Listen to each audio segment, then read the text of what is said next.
All right, folks, thanks for joining. We'll just give it one more minute and start right on time.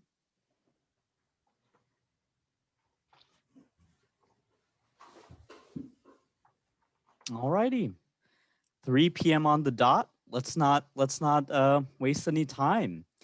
Hi, everyone. I'll be kicking us off today. My name is Shailin Jyotishi. I'm the CEO of the Journal of Science, Policy, and Governance and a senior analyst at the think tank New America in Washington, D.C. For those of you who are new to JSPG, for 10 years, JSPG has been the international open access platform for students, postdocs, policy fellows, and early career researchers to contribute ideas touching every dimension of science and technology policy debate, ranging from how to tackle space debris to new ideas and new models to combat climate change. Through strategic partnerships like with our friends at AAAS, the UN, governments, and international and national sector leadership groups, our mission is to publish, nurture, and elevate next generation voices in science policy. This event marks the first of a 6-part series, an expert dialogue series hosted by JSPG and the American Association for the Advancement of Science, which is coinciding with our latest call for papers supported by the Kavli Foundation. In the chat, you'll see the link to our call for papers, our webinar page. In this call for papers, we invite early career scientists, engineers, and policy professionals to submit policy position papers addressing a myriad of topics that would help us build a better American science and science policy for everyone. This call for papers celebrates the 75-year anniversary of Vannevar Bush's seminal text, Science, the Endless Frontier, which has set the stage for much of the US science policy in the 20th and the 21st century. Each of our 6 expert dialogues will help authors get a better sense of where they might write, get a little bit of inspiration around key focal areas stemming from Endless Frontier. All of our recordings will be posted on our YouTube channel, which I hope you'll follow. We invite ambitious, bold, innovative, and entrepreneurial ideas to push the envelope and tackle the nation's most urgent science policy problems. The deadline to submit is April 4th. You can learn more on our website at sciencepolicyjournal.org, and the direct link has been dropped in the chat. We also invite you to follow us on social media, Twitter, Facebook, LinkedIn, Instagram, you name it, we're there. We'll drop the links in the chat as well for you to connect with JSPG. We also have a monthly newsletter for special opportunities and ways to engage, and all of those links are now in the chat. If you have any questions about this call for papers or about JSPG, please don't hesitate to contact myself, Joanne Lee, Adriana Bankston, Sahil Mehta. All of us are on the line today, and without our team support, we would absolutely not be here today. So thanks to the team for their great work on this. Today, we have an amazing panel to shed light on how to maximize federal US investments on the economy and society. These speakers are so illustrious that their CVs could fill a volume of JSPG. So to keep things succinct, I'm going to just briefly introduce our moderator and our panelists. And while I do, I hope you'll follow them on Twitter and live tweet throughout the session. Share your thoughts. If you do, we'll be amplifying you throughout the session. First up is our moderator, Toby Smith, Vice President for Policy at the Association of American Universities and a member of the JSPG Governing Board. Toby is one of the SciPol sages in DC. He co-authored the book on science policy, Beyond Sputnik. He works with presidents, VPRs, and other university leaders to advance sound research policy in STEM education. Mahmoud Farouk is Associate Director of the Center for Science Policy and Outcomes at Arizona State University, where his work focuses on linking science policy to better societal outcomes with a special focus on public engagement strategies. And you all should see on screen a title card where you see everyone's titles and social media information. Danny Goroff is VP and Program Director at the Sloan Foundation, a national private charity that supports science, tech, and economics. He's had many positions in the White House, national academies, and many other places.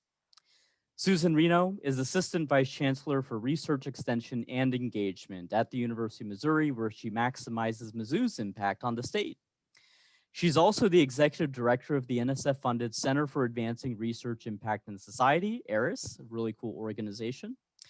And finally, we have Mark Sadam, who's Vice Provost for Innovation and New Ventures at the University of New Hampshire. He's also chair of the board of the Association of University Technology Managers, which is a tech transfer professionals association. Mark has a deep level of expertise in how to bring the fruits of research to bear on the public through innovation and entrepreneurship. Panel, thank you all so much for joining us. We're honored to have you. We're excited to learn from you. And with that, we'll turn things over to Toby to take it from here. We'll begin with the discussion with our panelists. We'll have an audience Q&A. Please share your thoughts and reactions and questions to Adriana Bankston, our JSPG Chief Outreach Officer, who will be collating our questions throughout their session. Again, we hope you'll live tweet. Social media accounts have been in the chat, and if you do, we'll be amplifying you throughout the session. Toby, thanks very much for moderating. Please take it away. Thanks, Shaylin. First of all, I'm really excited. I'm excited. I had participated in the writers' workshop a few weeks ago, and I know there's been lots of interest. So just really excited to see the interest in this session, which I am happy to moderate, where we're really going to talk about how do we maximize the societal impact, both economic and social, of the research that the federal government invests in. And so I want to just, before we kick off and get to engaging our panel members, set the stage with a little bit of history. And Shaylin mentioned a little bit of that. And so to do that, I want to go back to World War II, and even before, a time when there wasn't a lot of federal money that went to the universities that I represented, the Association of American Universities. There was some, but in fact, it was really a product of World War II that brought universities into the fold.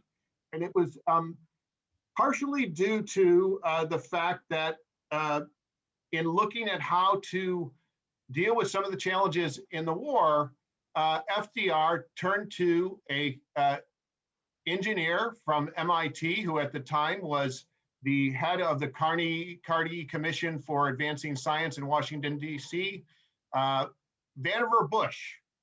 And as many of you know, the result of that, one of the big results of that was, and in fact, universities played a major role, and university scientists played a major role in development of the atomic bomb. But during the war, there were several other advances that were really important to the war effort, like radar and work on radar, precision-guided bombs, a lot of health advances people don't realize, new blood substitutes that could be used in the field.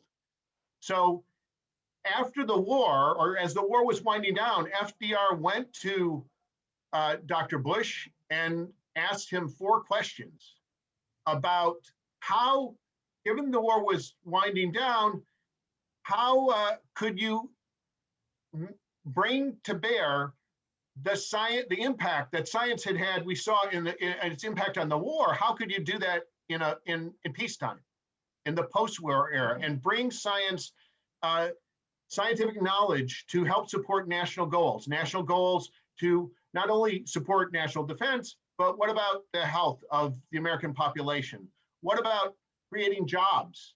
What about just the well-being of people and standard of living? So in response to those 4 questions that Vannevar Bush, or that FDR asked Bush, in that he wrote him a letter in November of 1944. The result was that Bush came back in July. Now, remember, FDR passed in that period. So he submitted a report, Science, the Endless Frontier, to then President Harry Truman. That report has really served as the foundation of a lot of today's science policy, and it's also been a lot of the things that we still debate. Issues like how do you fund research and who should determine how it's funded? And Bush believed strongly that scientists should determine, and really that resulted in merit review, not politicians. They should be the drivers. And that again, it's why we have a strong peer review system where scientists determine what grants get funded and which ones don't. do we invest in more applied research? Do we invest in more basic research? Actually, Bush believed in investing in basic research, and that more applied technology development should be done perhaps by industry. One big issue, which I think we're going to talk about today a little bit, is should the government support funding for social science? Bush didn't necessarily believe that it was the federal government's role to support social science research. He believed it was important, but maybe that should come from other sources. So with that, I now want to really start to engage our panel members in a discussion.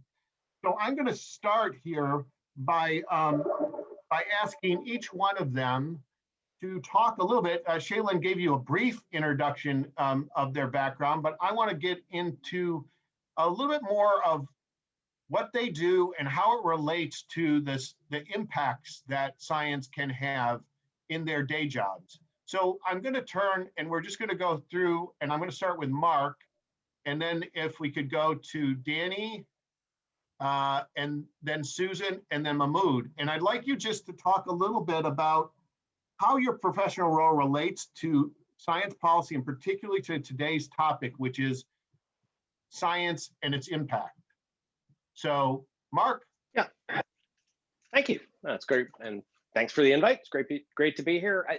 So I'm gonna split my role in two. So my day job is as the Vice Chancellor or Vice Provost for Innovation at University of New Hampshire, but I am also the chair of Autumn. And in that role, Autumn is the Global Association for Technology Transfer, and we have a lot of discussions on policy and practice, even things during COVID times where we published a set of guidelines to license how do you license technology in COVID to maximize the transition of ideas into markets. So, that's really the job of tech transfer at the core. Is we're the folks that are the interface between science and business for the most part, trying to reduce the transaction efficiency or increase the transaction efficiency across that border. So, through Autumn, we spend a lot of time looking at science policy, what makes good policy in terms of intellectual property, things like if there are some scientists on the call here, things like broader impacts. But what does broader impacts really mean, and how does the tech transfer profession deal with broader impacts in something that we can convert a policy interest for a granting agency into an action that universities can take and make those kinds of recommendations. So loosely put, we in tech transfer look at our jobs as to do exactly this kind of work. Great, thanks, Mark. Danny? Thanks, Toby. It's really a great pleasure to be here, and I always appreciate a chance to speak with friends about research and research policy. But the first thing I have to say is that any opinions I express today are not necessarily those of any of my home institutions, but they should be. So as was mentioned, I'm a recovering academic, and I've been working at the Alfred P. Sloan Foundation. We make a lot of grants. And I'm also on part-time loan working in the federal government for the third time.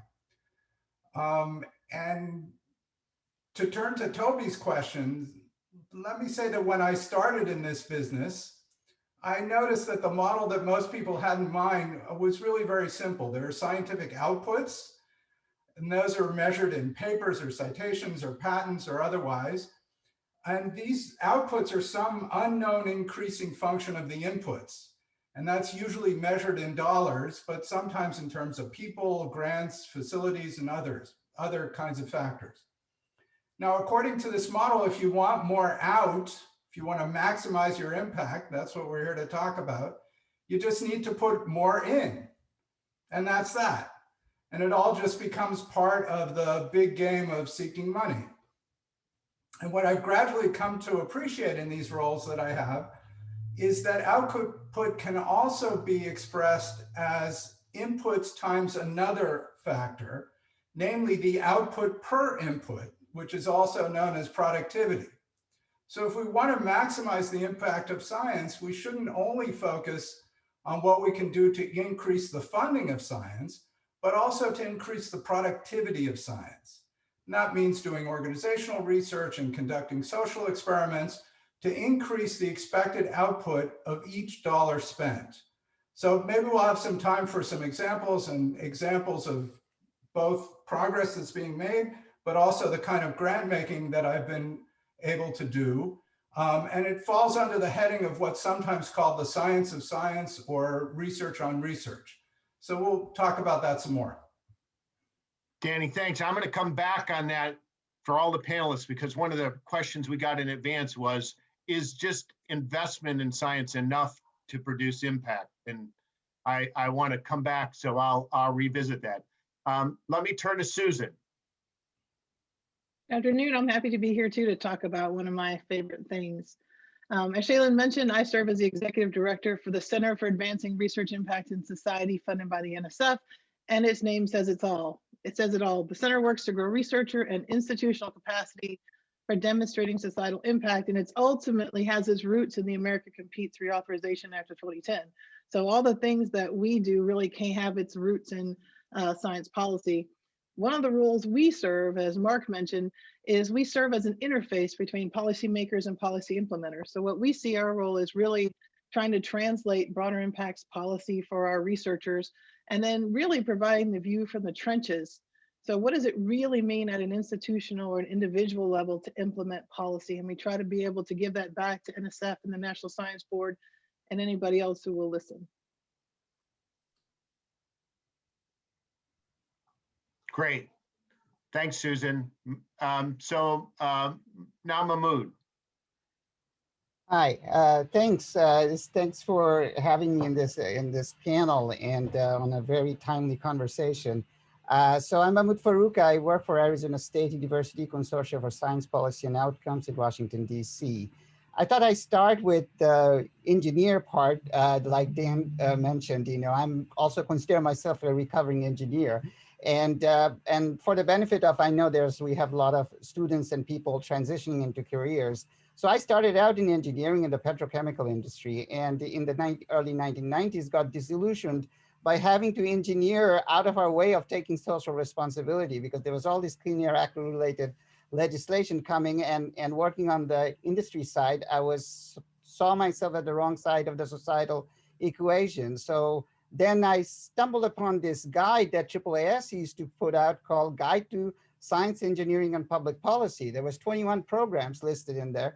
And I applied and started in Syracuse in an information and technology program, and then did my PhD in public policy. Then I have been working on the university circuits before coming back to the Arizona State University Consortium for Science Policy and Outcomes. And here again, the starting premise is that how we get away from input-output oriented science policy to outcomes, you know, instead of counting papers, patents, and publications, you know, how do we kind of make the transition where we are saying, are we doing what matters? So my work mainly focuses on two questions. The first set of questions has to do, how can we make our science more useful for society? So that question involves working with people at the boundary of science and decision-making, and try to see how we can have evidence-based science, more use-inspired science, more usable or actionable science. And the other part involves with how can we make science more democratic? And that's the part where I look at how we can engage society, and in sort of from agenda setting to also actually co-producer of the science itself. So that part involves working with museums and nonpartisan think tanks and other universities to engage the public in what we call participatory technology assessment. Thank you.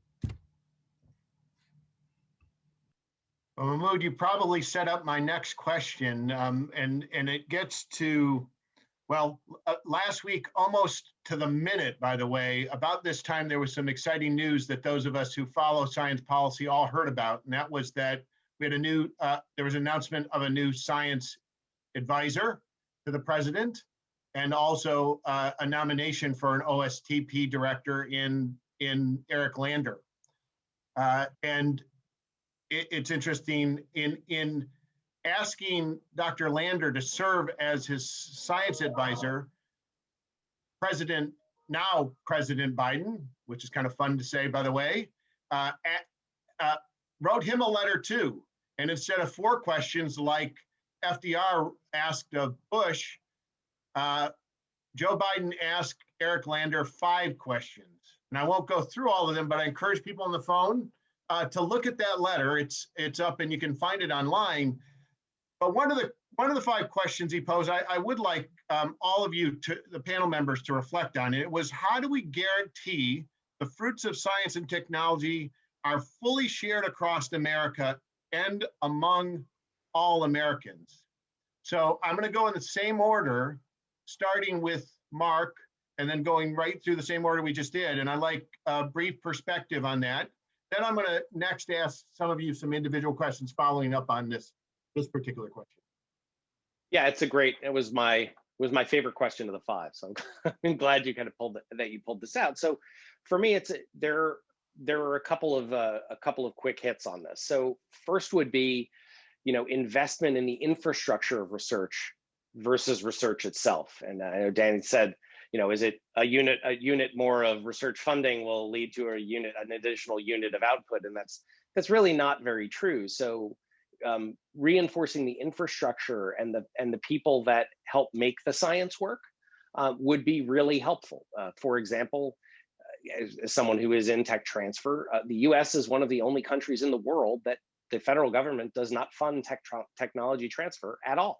In most other nations, the government is funding the universities to do the work of the translation of science, and we simply don't fund it. We in the field call it the great unfunded mandate. We all have to do it, but there's no money to do it, and it has to be taken from something. And second to that is there needs to be, in the same vein, an increased competency across all of higher ed. It's easy to look at the areas that most parts of the country, some people aspire to be your Silicon Valleys in Cambridge, Boston, and Research Triangle in Austin, Texas, and say, wow, things are moving really smoothly there. But there are 700 major research universities across the country, and their ecosystems are very different. And so increasing the competency across all of higher ed to help with this, with the translation of work, is really helpful. And it's helpful for 2 reasons. One is it's the long tail, right? So the top universities do a lot of the output, but there's way more of the rest of us than the top 10 or 15. And so there's tremendous opportunity in those institutions that are probably laying fallow. The second is that in most places in the country, an educational institution is the center of the regional economy.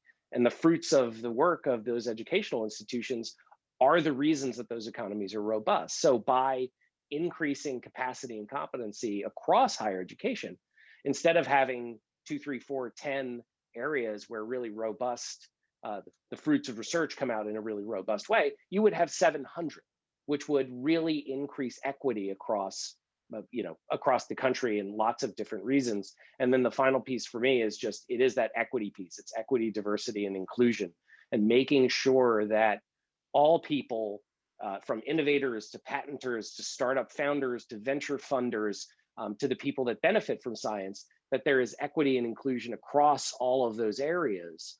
And that's a place where there needs to be specific attention made, particularly in the HBCUs and MSIs, which is a place I think we'll get to later. Great, thanks, Mark. I'm glad you brought up the infrastructure, because I think there's so much more to help research have impact that often isn't just the scientists doing the work.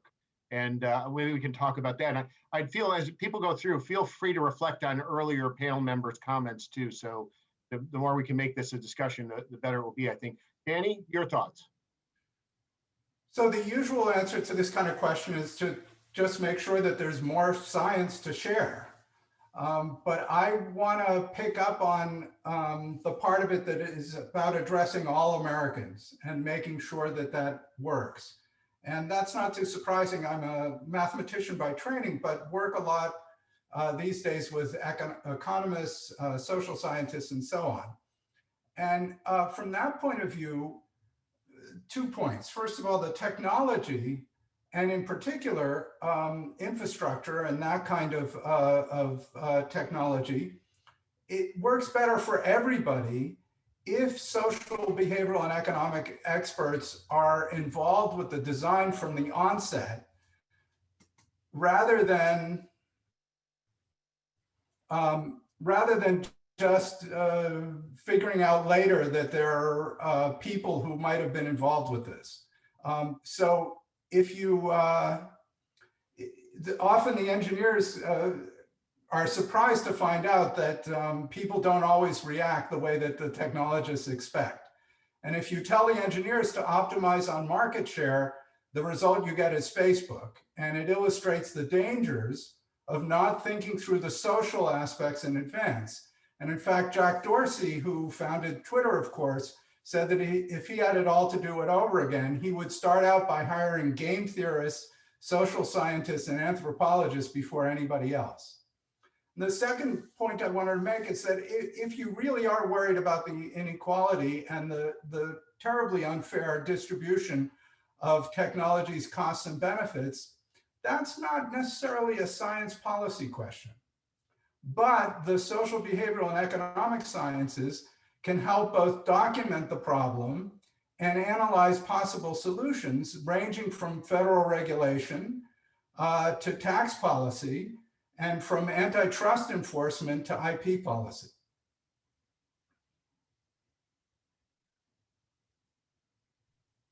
Great. Susan, your thoughts? I think it's interesting when you see consensus among panel members. So Mark, some of the things you mentioned, and Danny, some of the things you mentioned are some of the things that are right on my list. So one is infrastructure. Really, it comes to making science accessible to all Americans by building infrastructure that encourages rather than discourages or outright prohibits participation in STEM. This includes labs that are ADA compliant, creating content in virtual formats that takes into account the digital divide.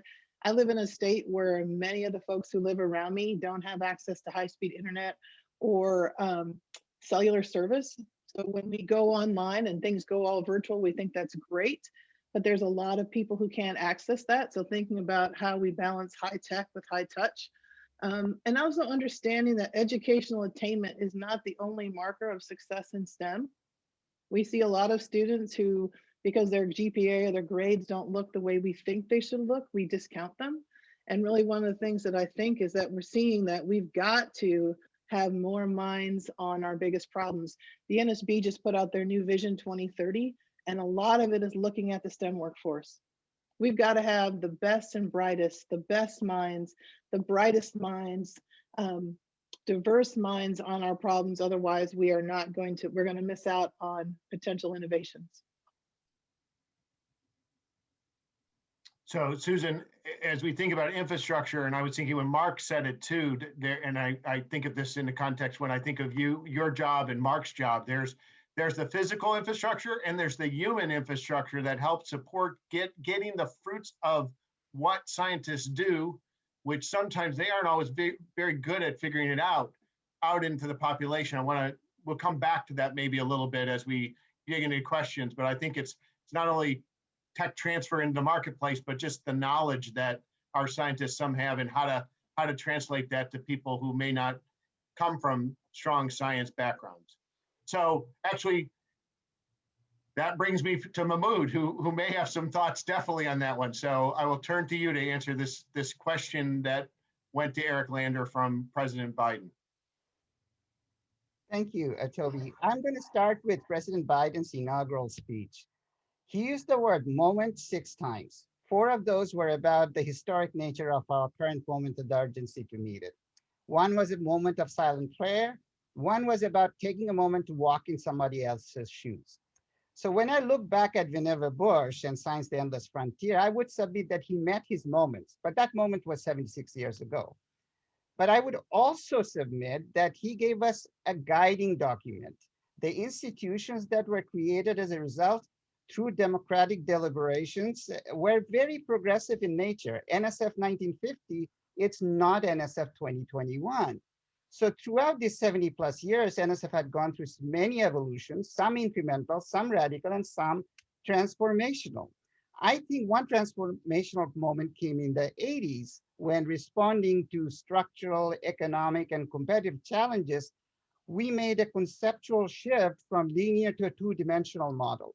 We created a space for use-inspired fundamental research. So however, 30 years later, we see that use has been directed largely towards market returns, as Danny pointed out, not necessarily towards our social goals of equity, inclusion, or justice. We have many instances of scientific and market success, but we also have big public value failures. So take our pandemic response. I'm looking at a headline from January 21, 2020, 1 year ago. It says, CDC reports first US case of coronavirus, NIH working with Moderna on vaccine 1 year ago. The article also says the health officials emphasizes that the chances of the disease spreading in the US remain low. So less than a year later, to our miraculous R&D institutions and infrastructure, we have a vaccine. But how many people we're having trouble getting people vaccinated? Why are there disparities among ones who lost their lives and livelihood? So this is an old problem. 15 years ago, again, our R&D institution infrastructure predicted the hurricane right, but we messed up our response to Katrina. So this is a problem that keeps coming up. We get the science right, but we miss the societal part. And so I think our moment has come where we need to think about how we can elevate the social sciences and society at the same level as we did with engineering in the 80s. So my point, again, going back to President Biden's call about moments, I think science needs to take a silent moment to think emphatically about society and then walk in the shoes of society, same as society needs to walk in the shoe of science. So we need to sort of understand, what science can give us, where are the limits, same time as science needs to understand what society actually needs rather than what's most interesting scientifically research question. Thank you. Great. So now that sets up, I think, the discussion. I want to dig a little bit deeper because, as I mentioned, part of what I think the objective is to give participants in this session some thoughts about, what could change, what is different than 75 years ago. Mahmoud, did you say things are different, and how do we need to think about changes that we might want to make going forward that drive science policy for the next 75 years? Given that some things have remained pretty static or we're still debating them, the same debates we had surrounding the creation of the NSF. So one of those things, Mark, that Mahmoud just talked about was Bush believed that science, the innovation occurred linearly, so that you basically the government funds basic research and then it moves into applied research and industry will become interested and they develop it and take it out. But we know that in part because of the work that went into by Donald Price about, in his past years quadrant, that there is this use-inspired work that happened, the type of work that Louis Pasteur did, where you kind of can learn from what you don't know and what needs to be developed in fundamental questions that are unanswered. And it's a much more dynamic process. We also know that sometimes one of the hardest challenges when it comes to getting out the value of research is doing so and crossing the so-called valley of death, de-risking the technology so industry will even make an investment or believe it's worth investing in. So I'd like your comments on that specifically, because certainly this has a significant role in increasing the impact of the science that is done. Yeah, it's a really interesting and a big question. If you roll back 75 years to the questions that Vannevar Bush were asked, there was the layout of scientific inquiry looked different. So you had universities doing blue sky research, or you had universities doing what I like to call research for research's sake, or the creation of knowledge for the sake of creating knowledge, which is not, by the way, a criticism. That's what's great about it. We don't pay our academics to create products. We pay them to create knowledge. But at the same time, industry was actually also in that field. So even though Bush talked about it being linear, it was actually kind of a matrix. So you had industry like Bell Labs and Xerox PARC, who were doing really fundamental basic research. And so it was really easy for them to lay over on the scientists and trade back and forth, because that the discussions that industry was having about maybe what the market would need was endemic to their discussions, and then they would bring it back to the faculty. And so that interface was much more blended than it is now. And what we've seen over the last, especially 15 years, and especially in the life sciences industry, is it is indeed the valley of death. And what you see is this really the segmentation where universities do R and industry does D. That's not universally true, but it's more true than it's ever been. So we have to find ways to fill the gaps between, for that valley of death. And the way that universities have done this, is a couplefold. One is the creation of the profession of tech transfer. So when the funding started, or when the idea first started from Vannevar Bush, this profession didn't exist. There might have been 3 or 4 universities that had better systematically brought ideas to market themselves. University of Wisconsin, notable among them.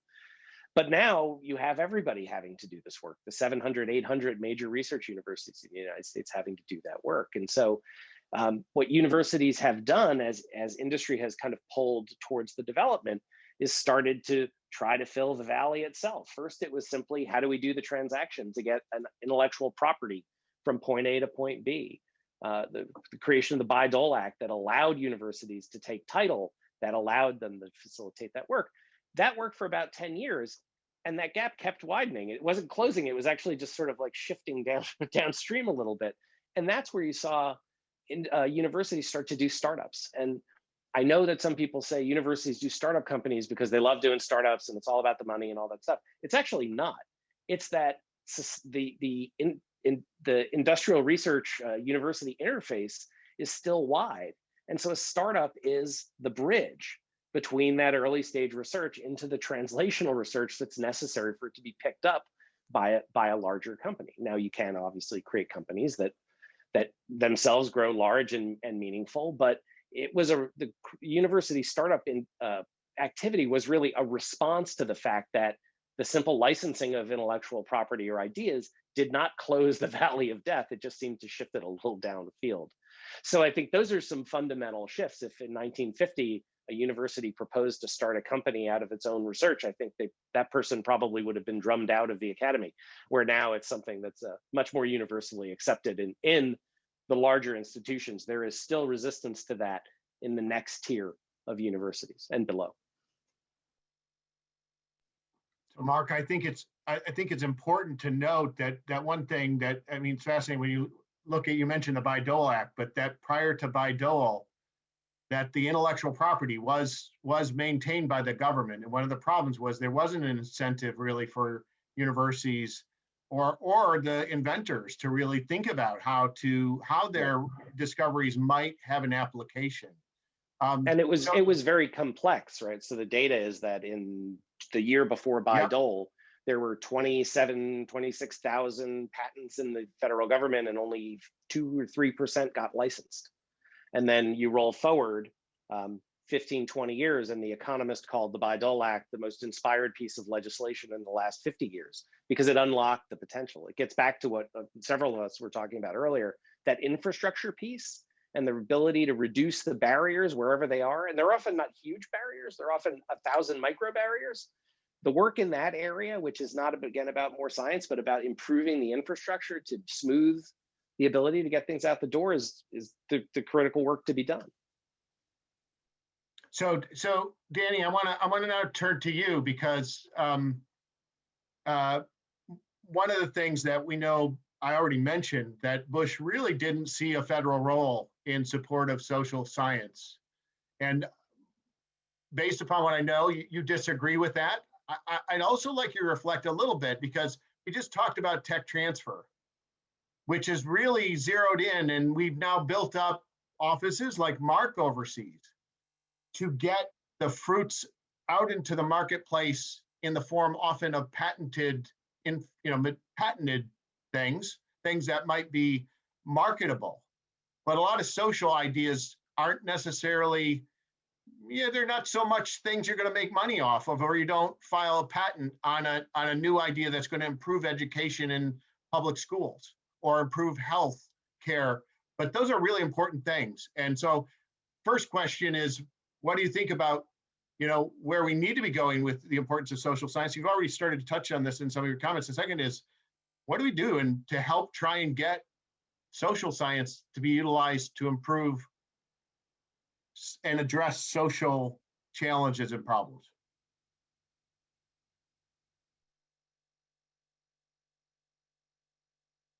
You're on mute, Danny.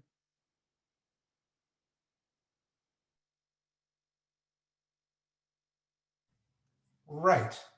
So first of all, about Bush, you explained earlier, Toby, that he was writing based on his experience with how the physical and natural sciences really saved the country in World War II.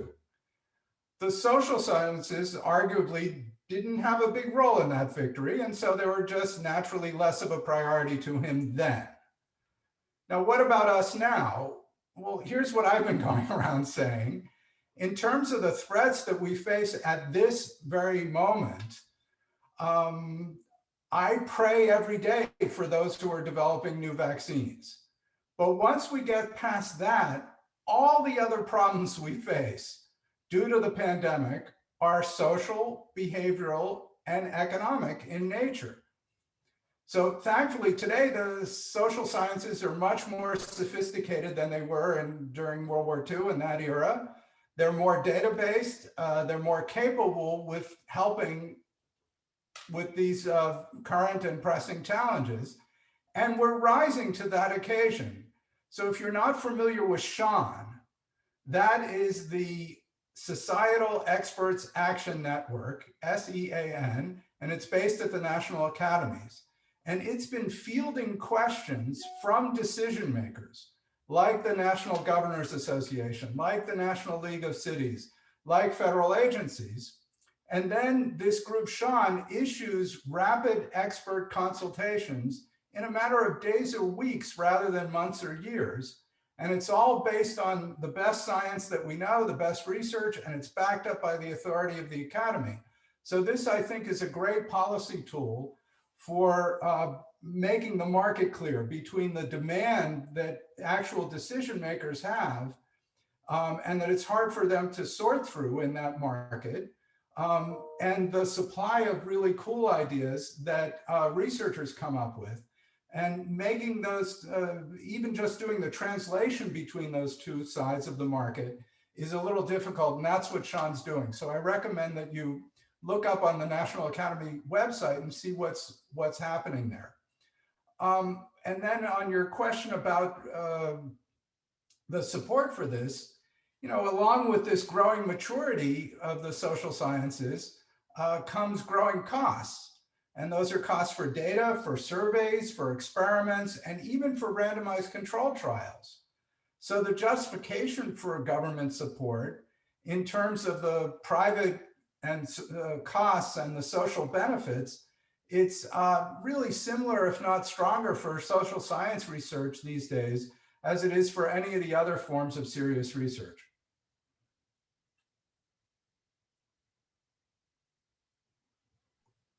Great, Danny. I just look at some of those questions, by the way, that are in that letter to Eric Lander. You look at them, I don't see how we can address things like climate change, like the pandemic.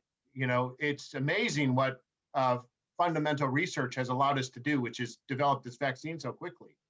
Now we do have that challenge of, well, people don't feel comfortable using the vaccine. That defeats the whole value of having the vaccine so quickly. And the same with how people react and view climate change. So I couldn't agree more.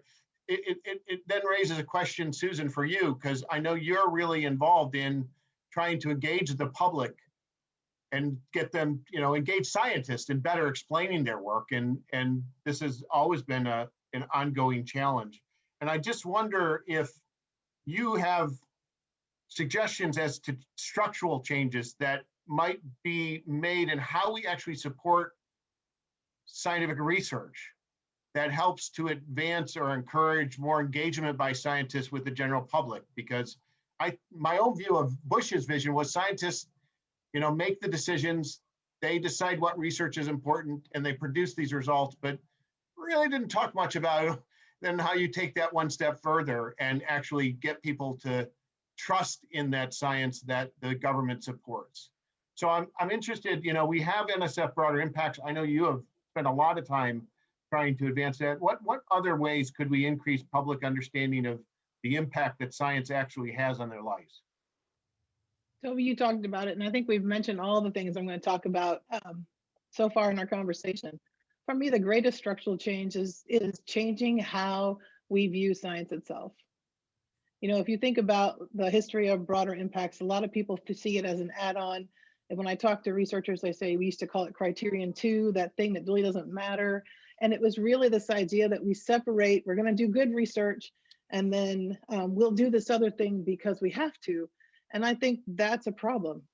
What that does is it makes broader impacts or public engagement something that's a means to an end instead of something that is really integrated in the process. I'm going to say lots of good things. One of them is that today this view is changing. We see lots of federal agencies that are funding programs that broaden participation and grow the STEM workforce.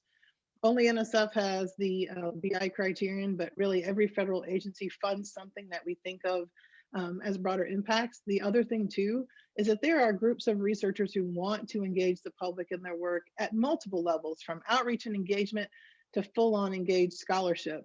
And one of the things that I think is great about that is that they're looking for institutions that support public engagement. They're looking for that when they're looking for that place where they want to spend their career. And they're also talking about something that Mark mentioned earlier. Not only are they looking to work with the public, but they also care about institutions that care about diversity, equity, and inclusion. And they want to see that not just in the infrastructure that we talked about, but also in promotion and tenure. I know that every time we talk about anything that's going to move the needle at academic institutions, we bring up promotion and tenure. But I work with faculty all the time, and they're going to spend time on the things that get them moving forward in their career.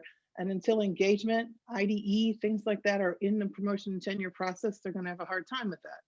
But this also goes on to something, Toby, that you mentioned. I made sure I put a note of it because that's my jam. I love talking about the human infrastructure that's needed to support researchers to meaningfully engage the public.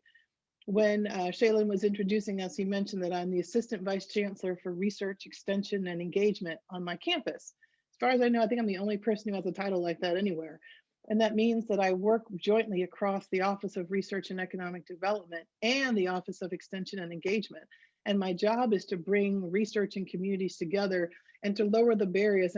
Mark, you mentioned that before. There's lots of micro barriers, from how hard it is to reach into the university to how hard it is to reach out from the university. But I'm not the only one. Our center, ARIS, has a thriving community of research impact professionals and others whose sole purpose is to break down those barriers and bring people together. One of the things that I think that's interesting, to bring it back to policy,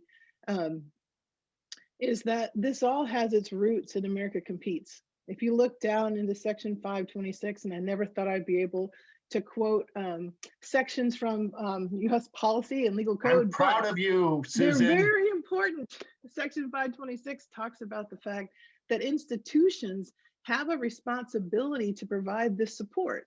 And when you see that translating down into the broader impacts criterion and NSF policy, it says institutions are supposed to certify that researchers have the skills and the resources necessary to do what they say they're going to do in their proposal, which includes their broader impacts. And so you talked about NSF, I could talk about broader impacts all day, but one of the things I want to say about that is that the broader impacts criterion that NSF has is a great catalyst for changing the way we think about things.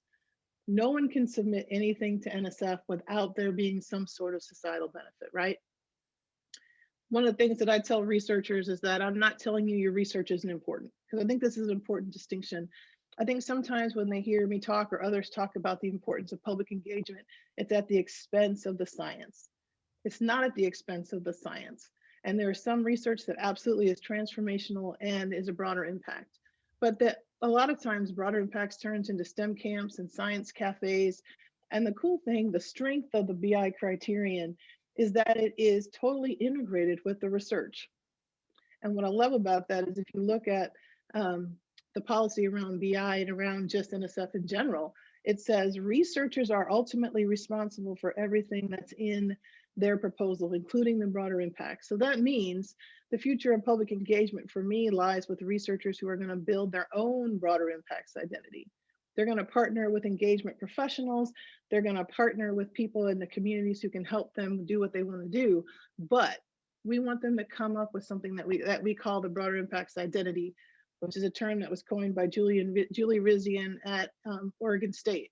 And the idea behind that is that we no longer have a distinction between the research and the public engagement, but that you integrate them, and that what you do in your public engagement is just as personal to you as you would with your research. And so we're really excited to see more of our researchers invest their time and resources in their public engagement because it's directly related to their research. Thank you, Susan. And that you talk again about the human infrastructure. I just think that's so important. It was something that I think wasn't seen in 1940, was really scientists could do it all on their own. Although, to Bush's credit, one thing he did recognize, and it's one of the reasons, it's a fascinating, one of the reasons he supported additional money going to universities, for the infrastructure in the form of indirect costs and contracts, was that need, that value of the university as a place where there was infrastructure to support scientists, in fact, not bringing and pulling people to labs, but keeping them at their home institutions. Mahmoud, I want to turn to you because you've kind of worked on this issue of democratization of science, as you said. And I think if you go back again to Bush's vision, it was like, hey, let the scientists figure it out. They know what they're doing, they know the science, and everybody else stay out of it. In fact, we know that he was so adamant that scientists determine things that he felt that the director of the National Science Foundation should be picked by scientists, not have a political connection back to the president. It was for that reason in 1947 that Harry Truman pocket vetoed the bill, and it took another couple of years before we got the NSF, because Truman felt the president should have a role. There should be a democratic connection to who was elected. Can you talk about your views on what needs to change to bring people more into not only discussion of what science is needed, but what are the policies and what are the, how do you really move, and what are you doing in democratization of science? Yes, thank you, Toby. I think what the past, Danny, Mark, and Susan, what they have highlighted, that we have been remarkably successful in extending the linear model. Really, we are not really fundamentally changing it, but we've been remarkably successful in taking it towards the market and taking it towards the societal end. But it's still a downstream activity when you talk about society and people. It's still at the end of the process. So when you talk about democratization, we are thinking about, then it needs to be science by society, science for society, but also science with society.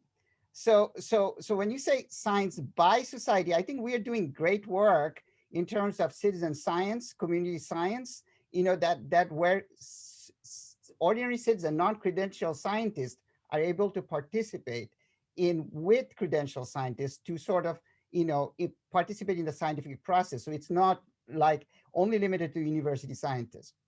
But then we are also, and what I mentioned before and what Danny also talked about the social scientists, if we can have them at the equal level as the scientists and engineers in terms of the agenda setting, a lot of these things about responding to pandemics or climate change, where there's a strong societal, economics, and political component, we can be elevating and becoming more sophisticated in that. But then there's also the part that I think science with society, because, social scientists are great in terms of, analyzing social determinants of things. But when it comes to public value, it's the ordinary citizens are the experts in their public values. And we cannot afford to leave them out of the process, even in the agenda setting process. Now, that's different when you're bringing them in upstream versus midstream versus downstream, because there are different stages of questions we're dealing. So in upstream, should we or should we not do something? So it's about, genetic engineering, about geoengineering. This is a big question with strong moral and ethical implications. And we cannot do that just with scientists and even social scientists alone. We need to sort of address the public value. So there's an engagement that needs to be there for the upstream framing of what science we should do. And then once we decide what we should do, then there is the question of how do we do it? When do we do it? What are the safeguards? How do we, bring in, societal checks into sort of saying, is this what we really want to do when things go awry? So I'm kind of working with the idea of participatory technology assessment, or which kind of tries to get at that, where we can have public participation as a complement to see what we are missing, not as a substitute. It's not fundamentally changing, but it's adding that, what I'm saying, the third dimension. So I think we need to think about conceptually how we can do, science by society, for society, but also with society. So. Toby, do you mind if I jump in with feel free to chime in and let me know. So, Marco. So a great example of what Mahmoud is talking about is if you just look at the COVID vaccines, the Moderna and the Pfizer vaccines were, great new technology, mRNA, got to market very quickly. But Oxford University in the UK took the approach that Mahmoud is talking about. They knew how to make a vaccine, but from the start they asked the question, well, what happens to the developing world? What happens to people that don't have refrigerators? What is the right way to deliver a technology for those communities? So they did two things I thought were fascinating. They intentionally decided to start from something that would take a little longer, but use traditional methods so that if they were successful, it would be very easy to develop and deliver these vaccines to places like sub-Saharan Africa and other places where access to healthcare is challenging. But the second was that they actually created a social venture in the start, and with the creativity of transitioning the IP, they created a social innovation business that itself goal was to make sure that the vaccine was widely distributed in communities that generally don't see it. And so the commercialization plan for that virus was not a financial commercialization plan. It was an access commercialization plan. And that organization then partnered with AstraZeneca to continue on to the work. So it's just a great example of looking forward a little bit and saying, well, how will this be used and who will be left out? That allows you to create a fundamentally different approach. They actually went back to old science, so to speak, but created something that solved a different problem than Pfizer and Moderna did. That's just a fascinating example of what you're talking about, is just asking that question first just deflects the progress or the direction of the science that you want to take, but it doesn't hurt anybody. It actually makes things better. So let me actually, because one of the questions was about what could science actually help overcome things like hesitancy to use the vaccine. And I think you've just kind of hit on, if you think about these and what the problems might be. I remember talking to Ernie Moniz, who of course was Secretary of Energy, and the problem of, you create more efficient television sets, right? So energy efficient television sets, but they become cheaper. So you have more of them in your house and you don't solve the problem. So what kind of thinking, and maybe I'll direct it at you, Danny, do we need to be doing up front on the social, to kind of integrate? And I think you already touched upon this. It's partially getting the social scientists together and be a part of a team thinking about these issues before solutions are developed. Right. So building it in from the beginning, as we've touched on several times, including what Mark just said, I think is really important. And there really are things that we've learned and lessons, research, all sorts of ways of looking at this that can be enormously valuable. But I also want to add to the methodologies that can be brought to this. So the old story about the social and behavioral and economics sciences was that they had weak methodology and they really weren't up to these sorts of challenges. And I really want to say that I don't see it that way at all. Now we have all this data. We have all these human and complicated situations. We have all these uncontrolled factors. That's different from what scientists are used to doing in the laboratory. And I would say that social behavioral and economic researchers have better methodologies and better research practices than other sciences, or for that matter, for a lot of policy experts. And so let me give you just two examples. The social behavioral and economic sciences have had to deal for quite a long time now with data privacy and with understanding both the mathematical theorems and the practical techniques of protecting information about people.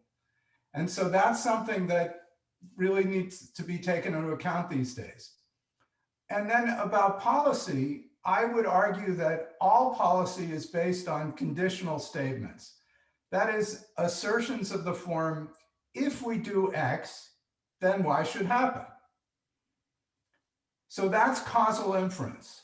Most science, traditional science, and really all of machine learning and artificial intelligence is based on, instead, on statistical correlations.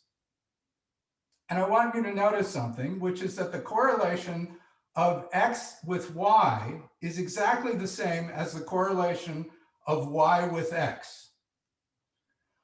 But the statement, if X then Y, is a completely different statement than if Y then X. So you can't expect to derive causal or policy conclusions from correlational or observational statistics, no matter how big the data is. I think I want to say that sentence again. You can't expect to derive causal or policy conclusions from correlational or observational statistics, no matter how big the data is. So the data might suggest hypotheses, but that's about all it can do. And to know what causes what and to be a responsible policy maker, then you really need to design experiments, like RCTs, randomized control trials for experiment, and use those kinds of methodologies to inform and to test policy implementations. And this is really a hugely exciting trend, and I urge you to find out more about it. If you want to start someplace, I would recommend the JPAL, the Jameel Policy Action Laboratory, the North America branch of that, and it's based at MIT, and that's a great place to start. But those are the kinds of things that social behavioral and economic researchers can bring to this, not just the sensibilities, the stories, the anecdotes, and other things like that, but really the methodologies as well.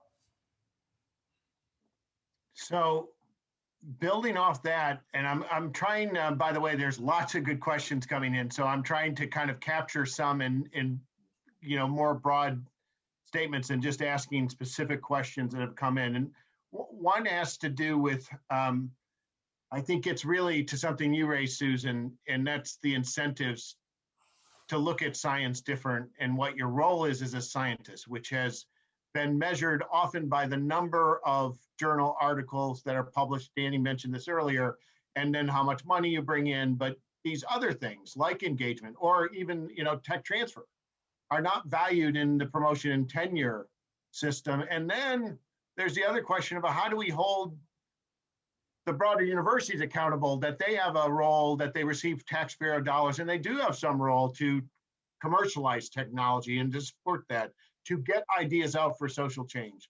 So any reflections on that, that question? Absolutely. So one of the things that we think about a lot is beyond just promotion and tenure. What are the things that are make it easy to look at impact, and what are the things that don't? So for instance, we talk a lot, when I speak about broader impacts, I often say it's broken, because it's not really about broader impacts, it's about broader activities. We do a lot of activities. We'll have a STEM camp, we'll have teacher professional development, we'll run a science cafe, we'll do all these activities, but we're not really measuring if there's actually the impact that we want them to have. And that's really important, and that gets at the infrastructure, that gets at the systems, because no university that I really know has a really good system for measuring all those activities, all that public engagement that happens on their campus that rolls up in any aggregatable way. And I'm going to come back to what the NSB says. They say we get it that if we just do evaluation at an individual program level, there's not a lot of there's not a lot of bang for that buck. But if we could put this up in some way that's aggregatable, we could talk about impact on a larger scale. But within an institution, we don't have those things. We don't have them within the NSF and in the federal government. So when you look at the things like the Research Excellence Framework in the UK, there are some issues with that, but it's a step, right? And there are several other nations around the world who have these national impact strategies and are trying to work through that. What we have is one singular agency that has a broader impacts criterion, but again, within that, no way to measure impact. So I think that that's one of the things we're going to have to look at, is how do we figure out ways to measure actual impact? And that comes down to the question we had before about, is it an issue of more money? Because one of the things I tell people is, if you look at the average NSF budget, it's about $100,000 a year. And if you take out the indirect that your university charges, and then you pay for a graduate student, and then you pay yourself some summer salary, and then maybe you do some research, and then Susan says, oh yeah, you got to pay for your broader impacts. And then I have to say, you got to evaluate that. There's no money left. So that's the first thing. And then the second thing is, there's no long-term funding to do any kind of long-term tracking. Most of the programs that I know that do any kind of longitudinal tracking are ones who get their money because they get unrepresented groups into careers in the professoriate. So their money, continued funding is relying on them knowing where their students are going. And they use high-tech methods like Facebook and sending out email requests and things like that. For our individual researchers, there's no impetus to do that. So how are we going to measure that, and how are we going to provide more funding or provide some sort of infrastructure that allows us to do that? So I want to follow up on that, with one of the other pieces of this, the model that kind of grew out of World War II was this model of the apprenticeship model, and the notion that we train everybody, and that one of the great things, actually, it was uniquely American, was the notion that by keeping scientists on university campuses, they could train the next generation of scientists and engineers. But they often trained them in their own image, or in other words, it's like, my job is to recreate me, but not necessarily creating the notion that there's a broader, and we know that many of the students that we train in our PhD programs at AAU institutions end up in non-academic careers.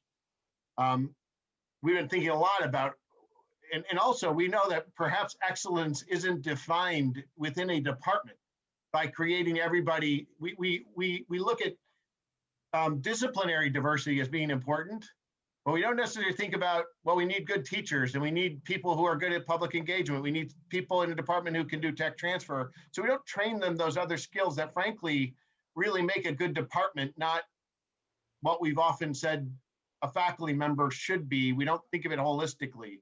So I'm interested, and it also gets to some of the diversity issues that I know we're getting in the questions. How do we, what should we do about training to get out of maybe the apprenticeship model, while it was good then, isn't quite the same model now, but also what's the importance, and how do we diversify what we value? And this gets to also diversify the, just the experiences, where people come from. And certainly another question we got in the chat was, how do we build the capacity to bring, I think, people more in the scientific workforce and our institutions that are reflective of the American population today?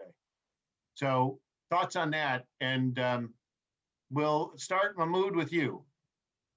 Yeah, thank you. I can only take part of that question. I think the main point, the big challenge is, how do we make the invisible visible? Meaning tech transfer was an invisible function before those offices came into being. So once we recognize that as an important function in the translation space, we created that office. There are people, at least, we know that there's a job that for which you can train for, or you can get skills for. We don't have similar things when we are talking about the societal or applied sides of things. So in the universities, we don't have people who do translational research, or the work that Susan is doing and talking about and having such hard time funding is invisible. So if there's an office for that, like she says she's the only one who has that office.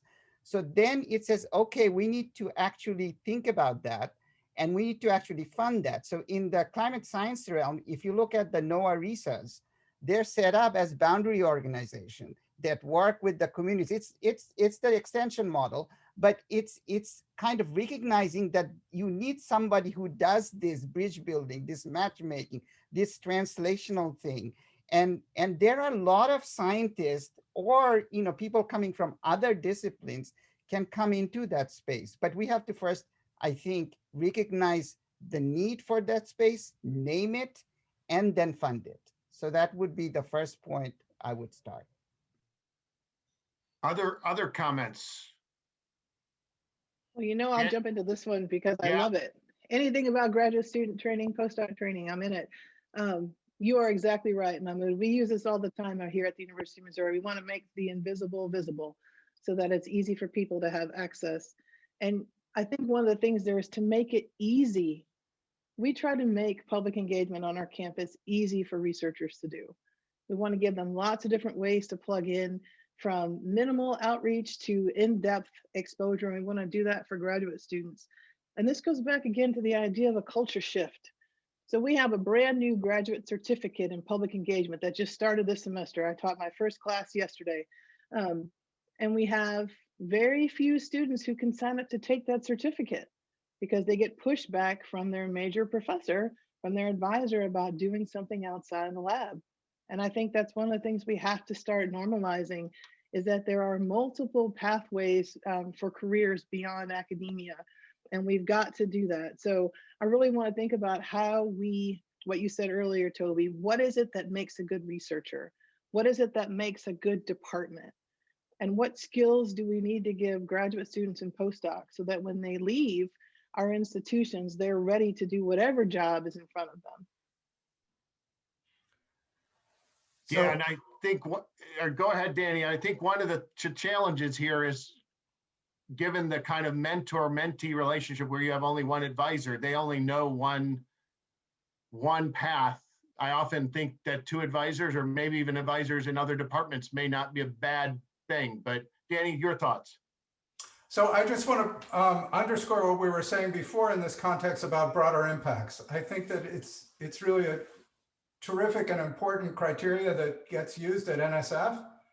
But I also want to go back to what Susan said about how we're not so good at measuring broader impacts. And there again, I would say, as an illustration of what we were saying earlier, talk to a social scientist first and set it up that way. So what most scientists would naturally do is you look at your treatment group. You had some kids to come to your campus. You did something for teachers. You did something for some other group that you care about, citizens who are participating in science. You ask them whether they had a good time and they learned something, the numbers go up and everybody's happy. That is not a causal inference that what you did actually made a difference. If you design in from the beginning a comparison group who didn't get the treatment, then you may be able to actually say something about the broader impacts that you had in a more rigorous way, and dare I say, in a more scientific way. So it's another illustration of how we can do a little bit better there. Mark, anything to add on this topic? Yes, I'll pull up the rear on this really quickly. Since we're talking about policy, I think some of it is really direct layman's language from the funding agencies about the expectations. I've been in and out of university tech transfer for 25 years. The most common misconception I hear from faculty is that, well, this is taxpayer money, so it must be given away. And if you actually look at the policies that dictate what you're supposed to do, it actually says you have an affirmative obligation to try to commercialize this science, to try to get it out into the marketplace. Giving it away is not a distribution model. Giving it away is just saying, well, I have created knowledge, I'm going to let go of the balloon, and it's imagining that someone somewhere will have their hand out and the balloon will fly in it. So if the government would be more, even every grant award, a very like a box that says, just a reminder, you are expected to find uses for your ideas. And by the way, that's not just STEM, that's for scholarship too. And at UNH, we actually have a really robust program in digital and creative works. And we work with our sociologists, and our one of our most successful programs was commercializing a curricula to prevent sexual violence and relationship assault. The impact, the revenue was irrelevant. It was the impact of training 60,000 people in higher education on how to prevent relationship violence. So sometimes I think when, one of the hard things that Dan said about these measurements is they're really hard to measure. It's almost like the measurements in some of these across those fields is the sum total of all of the individual efforts of each individual project. So like a word cloud, because each project will be looking for a different outcome, but the totality of the work have really meaningful outputs as a sum. But obviously you would never do the same three different researchers would not do the same project 3 different times, so that you could stack their data on top of each other in the way that a life scientist, someone will try to, I am trying to cure cancer using this pathway. I am also trying to cure cancer using this pathway. And that those, kind of the commercialization of that work tends to be a little more linear. So, I just think setting very clear expectations from the moment of funding, that this is a question you're expected to do, and that not doing it is the problem versus doing it is the problem. Simple things like that might actually be helpful. Yeah, I'd say, just to add to that, I think the critical, which I've had these discussions with Susan, it's not only saying it's important, it's also providing the funding to allow people to do those different things. And sometimes, and somebody made the point, I want to point out, because one of the other questions we're not going to get a chance to get to is the need to kind of build that base of knowledge, that fundamental research, that basic research that doesn't have an objective. But the reason we just developed a vaccine in a year was because there's a lot of fundamental research, basic research done around SARS, around MERS, and that's why we could do it. Now, the pharmaceuticals are getting lots of credit, but a lot of that work had been laid, that groundwork had been laid for things that we didn't know would be in the future, and it could be pulled off the shelf and quickly then used to generate a vaccine. I think that I feel pretty strongly that we have to think of funding models that support those things that create that diversity I was talking about earlier, whether it's support for those who want to commercialize their technology or those who just want to teach their classes better and don't know how, despite the fact that teaching, I've seen too many policymakers who tell me, and one of these chaired the House Science, Space, and Technology Committee, that they were driven out of science by bad teaching, or it wasn't, they just couldn't do well. But I'm not always convinced they couldn't have if, with a teacher that thought their job was more than just to lecture and talk to them, and only that they had to pass a third of the class and weed out the rest. We have come, my regret about this panel and this session is that you guys are so great to talk to, and there's so many questions, and we're just not going to be able to cover them. So I'm going to, at this point, thank you all. This has been a great discussion. I'm going to tell, for all those people who didn't get their questions answered, I know all the panel members. Direct tweet them, direct email them, get your questions answered. There are 5 more of these sessions, which Shaylin's going to tell you about in a second. Go to those, because over the course of all these sessions, you're going to learn a lot. There's going to be a lot covered, and reach out to people and ask the questions as you work on writing these papers. So I just want to thank the panel members on behalf of me as the moderator for participating. This has been a great discussion. I hope people got a lot out of it, and I will turn things back to Shaylin to conclude. Thanks very much to Toby and our fabulous panel. Let's take a little poll. Put in the chat the letter A if you're planning on submitting to this special topics issue. Let's see if we've sparked some inspiration in the chat here. Oh, that's good news.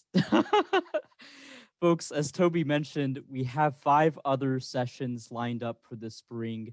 Really amazing folks. Shirley Tillman, Shirley Malcolm, some of our field's just most brilliant luminaries. Sign up, visit our website, sciencepolicyjournal.org. Join our newsletter so you can stay alerted of other opportunities, events, podcasts, and others.